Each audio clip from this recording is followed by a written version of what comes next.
Major funding for KPBS Evening Edition has been made possible in part by Bill Howe Family of Companies, providing San Diego with plumbing, heating, and air restoration, flood and remodeling services for over 40 years. Call 1-800-BILL-HOWE or visit billhowe.com. And by the Conrad Prebys Foundation, Darlene Marcos Shiley, and by the following.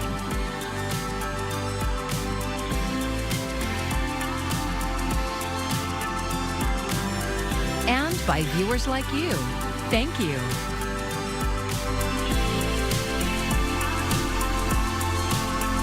Well, we hope you're enjoying the holiday weekend. I'm Maya Trabulsi, and this is a special episode of Evening Edition. We are revisiting our series on some of the impactful work done by volunteers in San Diego and Imperial counties. And we're going to start in Mission Valley. Reporter Scott Rod and video journalist Carlos Castillo show us a climbing center where adaptive climbers thrive. Adaptive climbing is rock climbing, but in your own unique way. Whatever your disability is. My name is Jillian Shea. I was born missing my left hand. It's called amniotic band syndrome. It's when the umbilical cord wraps around the limb in vitro and cuts the circulation off, so I was never born with a hand. I've been doing adaptive climbing now, I think, three and a half years. I'm an adaptive deadlifter, and I was in the adaptive CrossFit scene for a while, and so I was trying to continue to evolve. Found adaptive climbing and fell in love with it. We are in Mesa Rim Climbing Center. Around us is different climbing walls. Up here we have the more easier walls for people to try out first time they're climbing.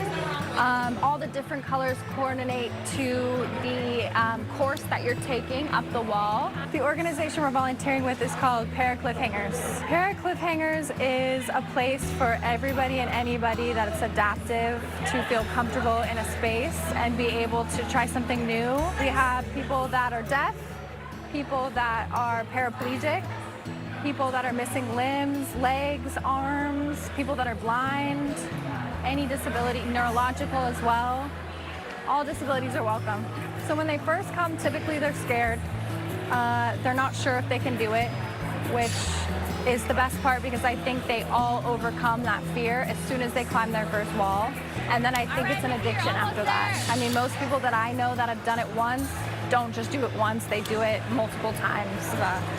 I'm gonna go find Abdul and catch him. Do you wanna do the purple one? Yeah, right next to it? Yeah. My name is Abdurrahman Ibn Asadullah. This is my second time climbing. I started last week, so. My amputation happened last year. I got into a off-roading accident in a side-by-side, a UTV, in Utah, like southern Utah.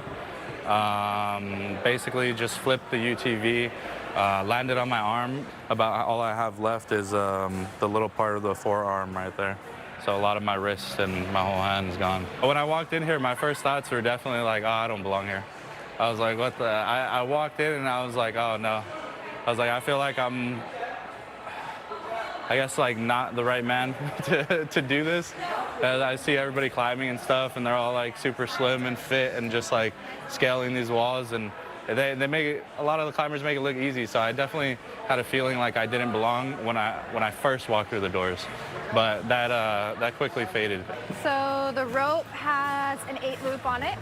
We're gonna go through the bottom part of your harness into the top part of your harness and pull, and then the carabiner is gonna go into the hole and into my harness. Then I'm gonna lock it in. So now I am locked and safe, so Abdul cannot fall. All right, whenever you're ready, go ahead and climb. Take your time. Perfect.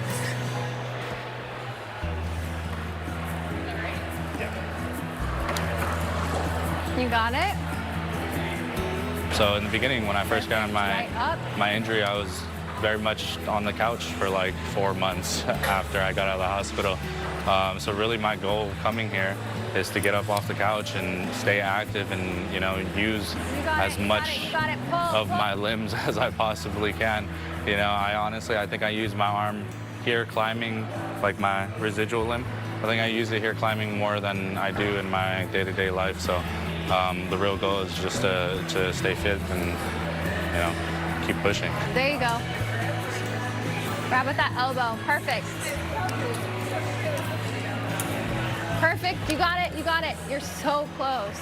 So I started the chapter of the Paracliffhangers in San Diego about a year ago. My name is Jono Lewis. I'm the Adaptive Program Supervisor here at Mesa Rim in Mission Valley. Having volunteers that have disabilities themselves is a really important thing that we have, because representation is a big part of what draws people in and why people want to come back. What I see from a lot of climbers is a boost, not just in their physical performance, but in their confidence off of the wall. It's something that I've seen time and time again, is people's ability to feel comfortable trying new things and problem solving outside of climbing is increased, because people have almost like an innate barrier breaking that they're doing within themselves. Good job. That's a hard one. The grips are not fun.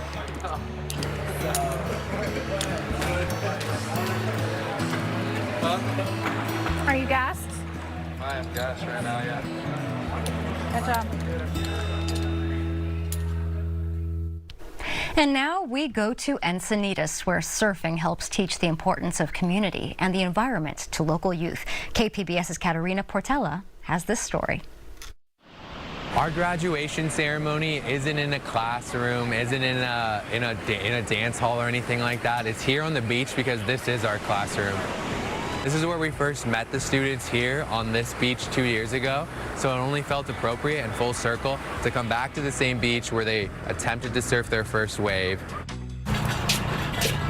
My name is Mario Ordóñez Calderón, and I'm the Executive Director of Un Mar de Colores. It's essentially a 2-year scholarship program that's open to the public, and we enroll about 30 students and work with them monthly over the period of 2 years. But once they're in our program, everything's free. From the wetsuits to the surfboards to the environmental education to the surf lessons. Mar de Colores started back in 2020. It was in reflection of essentially everything that surfing brought me, from community to connection to self, to connection to the ocean, and even job opportunities, and recognizing that there was kids in my neighborhood here in Encinitas that looked like me, but that yet I'd never see at the beach. So I essentially wanted to create some sort of celebratory day that would connect the students to the ocean. But it developed to be so much more, because now we're essentially a 2-year scholarship program that's focusing on surf modules, environmental education, and mentorship. I think there's a lot of healing that happens on the coastlines, and unfortunately there's a lot of populations who have had severed relationships with it, whether it be geographical displacement or just not feeling comfortable with it nowadays. No tengan miedo, don't be afraid, bring it in, bring it in, bring it in. Let's get the kiddos out of the water. It's always the hardest thing to do. Okay, right now we are at San Elijo Beach at a surf break called Barney's, and we are getting ready to celebrate the culmination of 2 years in our program for 15 students. They're graduating today. Right now there's a little bit of overcast going on, which is kind of nice, but the waves are pretty big, which is great. So we have a bit of a routine that we always just center around. We like to create culture with our organization. So today we usually start off with like a grounding circle where we like gather back up, talk about the intention for the day, lay out the intention for the day, and then we'll move into some breathing and yoga. And then beyond that, then we'll get into the water. We'll play in the water for about 2 hours. We'll surf. And then after that, that's when we're going to do the graduation ceremony. I think that's what really stands us apart, is that we're not just a surf camp. We're really focusing on the experience that the families are getting, from the kid to the parents, all the way to the cousins that come drop in sometimes. We're really welcoming them all. I heard about it through a friend who is a friend of Mario. We joined because we've all, at least for me personally, I've always had a bit of a fear about being in the ocean and surfing. Even though I grew up by the water, I thought it would be a great opportunity for my kids to get a chance to learn how to surf, to connect with other kids. Kind of the similar backgrounds, for example, the kids in the San Diego area, and just to get to be in community.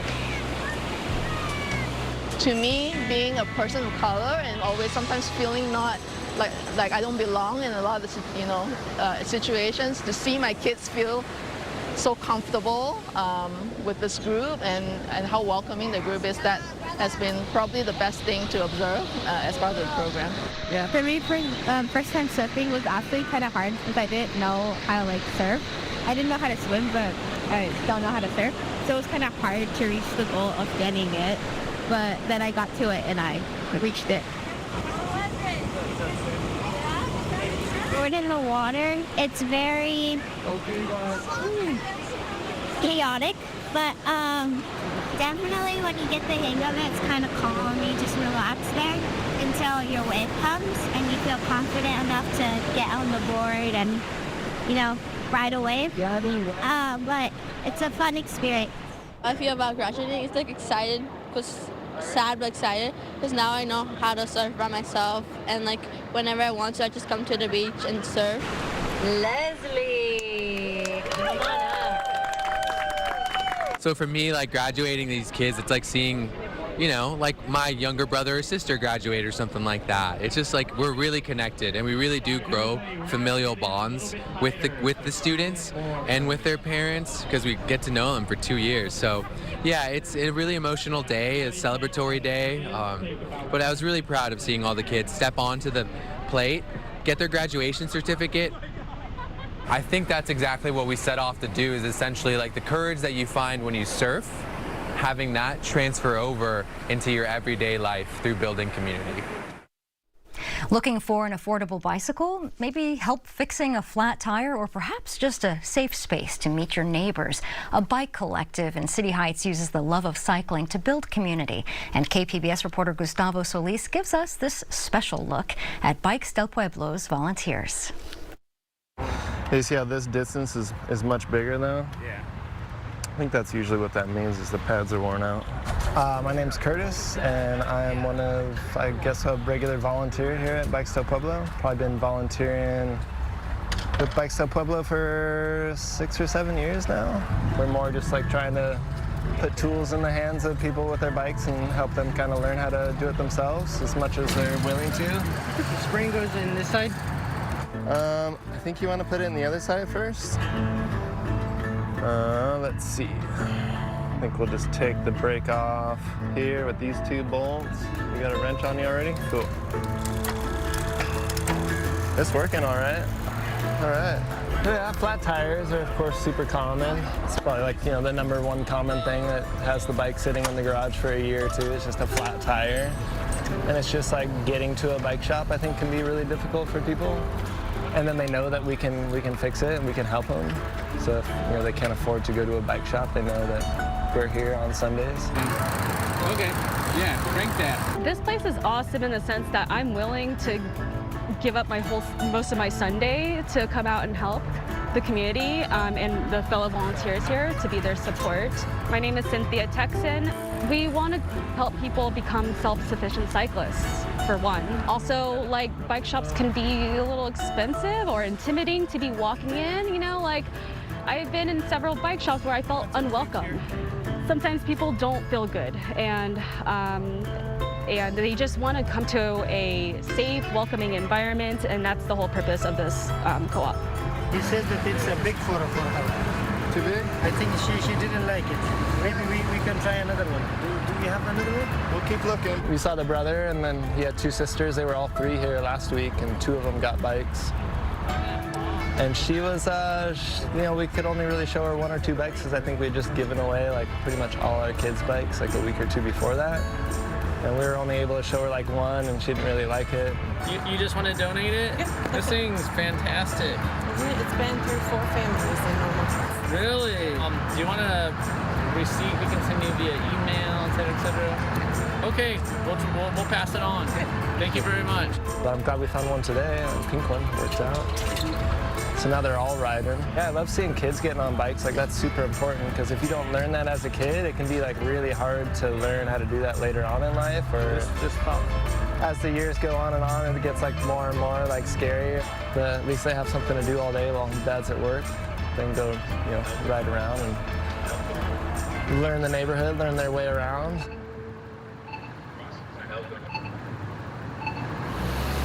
A lot of people are getting a start on their holiday shopping this weekend, and if you're looking for ideas, we have you covered. We recently sent out the KPBS Holiday Gift Guide showcasing some local San Diego businesses, artists, and restaurants. Books, food, music, gardening, there's a bit of everything on our list, and we hope that you find something that you like. Many of the ideas come from KPBS staff and you, our audience. So look for the KPBS Holiday Gift Guide at kpbs.org. In Lemon Grove, 2 women want to transform the city into a bee pollinator city. KPBS video journalist Charlotte Radulovich shows us how they're doing it. What's up, guys? This is Jules. I'm here with the Busy Bee Garden Co-op. The way it started, after we had invited folks over, I had filmed a video for social media and it went viral. I love bees. Someone reached out to us asking us to do their house, and that is the very first yard that we did April last year. We are doing our May yard here out on Citrus Street. If you don't know what the Busy Bee Garden Co-op is, it is a Lemon Grove group of neighbors who go to each other's houses, and we basically storm each other's front yards and redo them with pollinator plants. First, Chelsea, you're new. Yeah, so we have a funny origin story. I met Chelsea online because she had posted on Facebook that she was looking for candidates to grow native pollinator plants in their yards. And she had free plants to give. And I was like, just had moved here and wanted to engage with my community. And so I volunteered to join her group. It wasn't actually a group, it was like an experiment almost. Like, we were supposed to put native pollinator plants in our backyards or in our front yards. I reached out to her because I got an idea, and I basically was like, hey, I run a lot of social media for Lemon Grove. What if we take your idea and grow it bigger?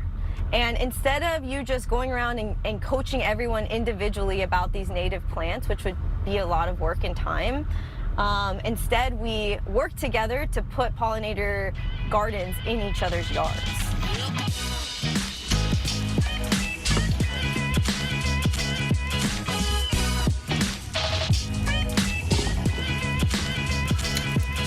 I think that's the reason why our Busy Bees has been so successful, is that in order to get your own yard done, you have to volunteer once. That's kind of the shtick of the thing, and people then get to feel what it is like to give back with their neighbors and how fulfilling that is.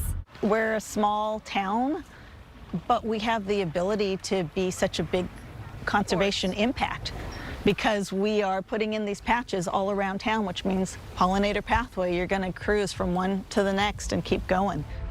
We're so appreciative of the Busy Bees and Jules and Chelsea in particular. They have been wonderful partners to us in the Lemon Grove School District, particularly with the project at San Altos Elementary School, really rebuilding their garden from scratch. The pathway to San Altos, the Busy Bees helped to beautify that, to really bring it back to life. And it's the path our kids take to school, right? So our children are walking past butterflies and bees and blooming flowers and different native plants. And it just brings, again, a sense of joy and connectedness to the earth and to one another. In addition to that, we have these really big goals of turning Lemon Grove into a bee city is what they call it. We have the only garden in California right now that's a certified native habitat by Wild Ones. Wild Ones is also the ones who are providing the grant to put in the native pollinator garden in San Alto School. There's a very strong movement within the community of people who love where we live and recognize the potential of this place. Let's take the Lemon Grove Bistro that allowed us to put in the gardens, and when you go in their beer garden area, that was all a Busy Bee project. Even though not all of those are natives, we put in what they would have liked in there. Bringing in the Lemon Grove Historical Society, agriculture was this is what was here, was agriculture. Can you tell me in your own words what you think about Busy Bees itself? What Chelsea has created is so important on many levels, not just particularly for the butterflies and bees and all the critters, but it's bringing a community together where neighbor gets to meet neighbor. Bringing us together. It's been super powerful. It's Lemon Grove's time to shine, and in a few more years, I think we will be hearing that type of thing about Lemon Grove. Starting with you guys. And by the way, you can live stream KPBS Evening Edition weeknights at 5 on YouTube. Subscribe and get notified when new content is posted. A group of amateur photographers are capturing life in the Imperial Valley. KPBS's Corey Suzuki went to meet one of them on an evening visit to the Salton Sea. I'm looking at this mound of rocks right here, so I would like to catch that eventually before I lose it. I think I'm gonna have to switch lenses though, because this is not gonna give me the angle that I'm looking for. Yeah, I'm gonna switch lenses. Okay. So, well, my name is Juan Rodelo, and I guess I'm a photographer. I guess for me, it's more of a hobby, something that I do because I'm interested in photography. It's not something that I use to make a living out of it. Just recently, as of last year, I decided to create the Facebook group just to see if there was interest on sharing the views of Imperial Valley. We're surrounded by these beautiful settings around here in the valley, but I wasn't seeing that on any group. I mean, yes, I'm seeing woods, I'm seeing mountains, and I'm seeing all that, but it's just like, well, how come nobody that I know or that I know that are local people that are photographers, they're not in these groups? And I want to know more about what the local people are doing with this.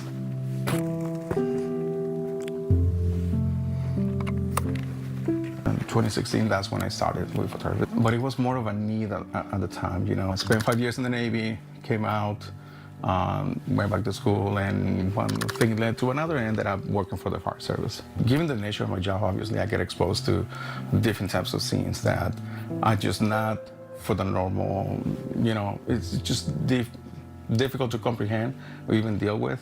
I was very busy at the time. I did multiple deployments throughout the state, you know, these campaign fires and stuff like that too. So even though I was not like physically exhausted, I was just mentally tired. And I needed something to I guess, help me deal with that aspect of the job that I always carry. And then as part of my own self-help as a therapy, I kind of learned that photography was giving me that.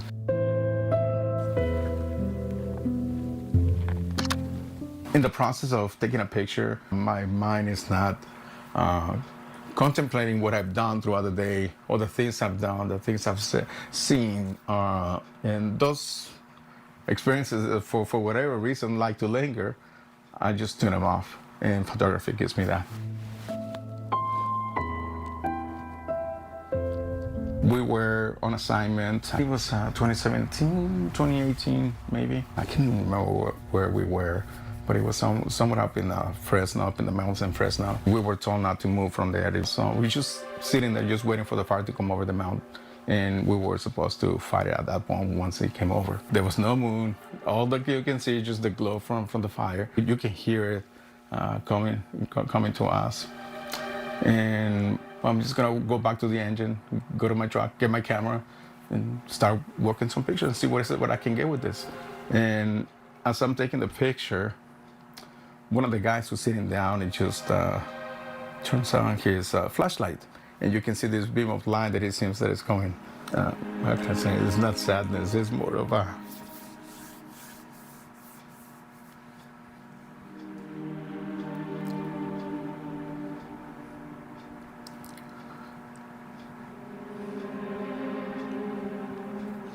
It was a humbling moment. Just having had that opportunity to take that picture, it's just like, it actually drove me to try to become better at that. So once I went live with that group, obviously I invited my contacts in Facebook, and they liked that idea. They started sharing stuff, and next thing I know, it's just more people started joining, people that were not on my friends list, and I was like, well, this is gonna be interesting. Now the group is close to, I want to say 14,000 people now. It's a great feeling, because I know if I had not taken the step to create a group, I don't think they maybe would have had the chance to actually share that with this many people. Being able to share your perspective, I think is very important. I think it's one way to show the world, like, hey, this is who I am, this is where I was. So right now, it's just I'm looking at the open scene. The sun just set in front of us, just giving that pinkish orange, outline over the mountains. I have a really good view of the Southern Sea, the quietness of it. It's just so quiet. It's just, I don't know, this is one of those things that you have to really, really be present and physically there to truly see it. It's part of the beauty of locally here in the valley. Something to truly be witness of. And you can find all of these stories on our website, kpbs.org. Thanks for joining us. I'm Maya Trabulsi. Have a great evening.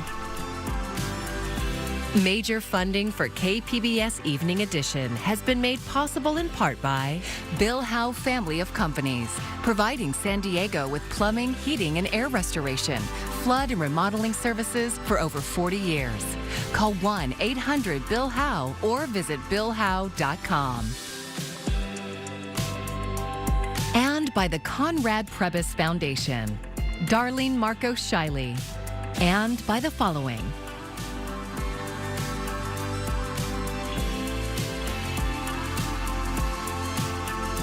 and by viewers like you.